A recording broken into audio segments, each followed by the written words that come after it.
আপনাদের মাঝে আমি একটি ছন্দ বলছি, শুনুন, আপনাদের কেমন লাগে বলবেন। এই দুনিয়ার ভালো কিছুর দাম নাই, ভালোটাকে খারাপ বানিয়ে সরলতার দাম নাই।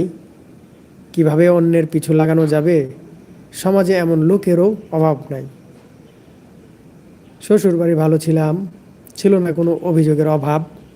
সময়ের সাথে জীবনেও ক্ষয় হয়ে যায়, এরপরেও তো শুধরাইল না কিছু মানুষের স্বভাব। ঠিক কিনা?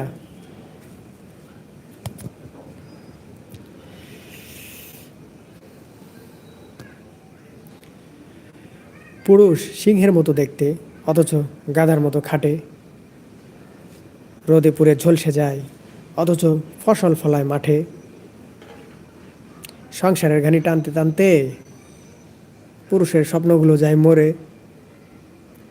চাওয়া পাওয়া ইচ্ছাগুলো সব বিসর্জন দিয়ে বাজারের ব্যাগটি ভর্তি করে।